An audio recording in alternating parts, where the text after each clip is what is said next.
Uso na naman yung kay Sergey Ipin, no? Tumutulong siya. Dapat kasi, kapag yung vlogger tumutulong, nagbibideo, huwag na nating i-bash. Suportahan na lang natin. Kasi kaya nga yan tumutulong o nakakatulong. Kasi nga, gumagawa sila ng content. No? Then yung kinikita nila sa pagka-content, ipinagkatulong kanila. Then syempre, nagkikita sila. Kaya nga sila nagko-content. Para meron din silang may itabi. Dahil yung mga content creator, may anak din yan, may asawa din yan, may mga pangarap din yan. So, nagko-content sila para kumita. At the same time, tulong din. Kaya wala natin silang ibabash. Saka para naman ganahan pa sila lalo na gumawa ng maraming content.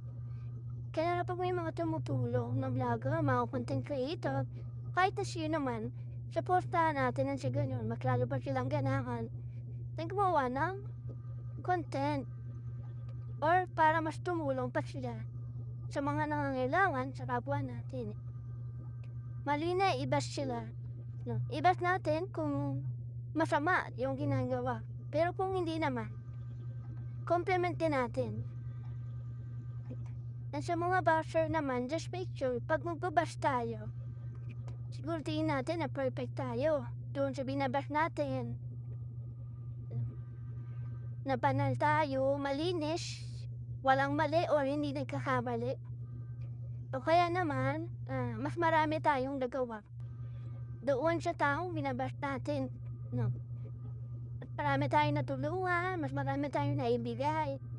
Di kasi pwede yung magaling lang tayong mambash, magaling lang tayong mag-comment ng mga hindi magaganda sa kapwa natin.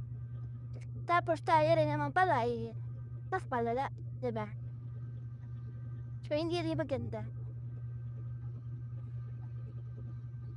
Yan, isipin din natin kung ano yung pinanggagalingan ng pangbabash natin. Bakit natin yung ginagawa? Bakit tayo nang babash?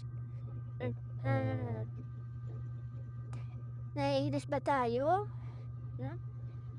Dahil baka mamaya dahil tayo ginawa na natin ng lahat. Tapos hindi naman napapansin yung mga videos natin, yung content natin. O kaya baka naiinis tayo dahil yung ginagawa nila, dapat ginawa mo din pero hindi natin nagawa. O baka naiingit lang tayo dahil bakit itong taong ito tinatangkilik. Samantalang tayo, hindi.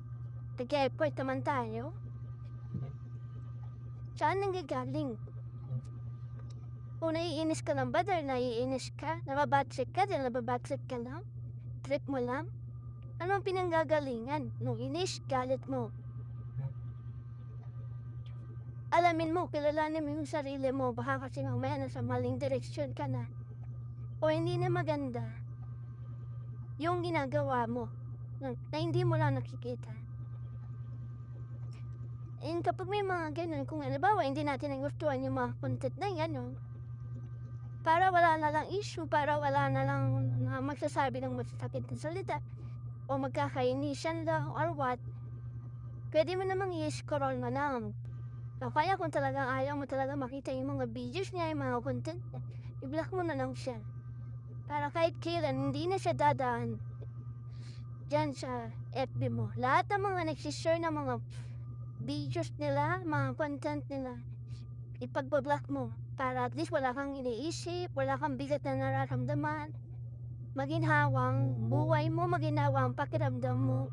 Diba? Kasi mabigat kumilos sa buwan, lalo sa araw-araw kapag puno tayo na marami tayong kinikimkim. Especially doon sa mga maraming pinagtatahanan. So sana hindi tayo, hindi tayo nakaka-apekto sa iba. Kahit na sa kabila noon tayo, maaaring iba sa atin miserable ang pinagdadaanan. Marami ang pinagdadaanan. Diba? Sana huwag natin hayaan na makapandamay tayo at maka-influensya tayo ng masama sa kapwa natin. Sa mga content creator naman, sa mga influencer dyan, just remember the word influencer. Pag nag-influence naman tayo, pag gumawa naman tayo ng content creator, just make sure naman na nakaka-influence tayo doon sa tama. Hindi sa mali. Sure natin na yung content creator natin, yes, tumutulong, pero dapat totoo. Bukas sa puso, tapat sa pagtulong. Hindi peke, walang kasinungalingan, makakuha lang ng views, and mabait lang pag may camera o videos, pero pag nakapatay na yung camera, malala din pala.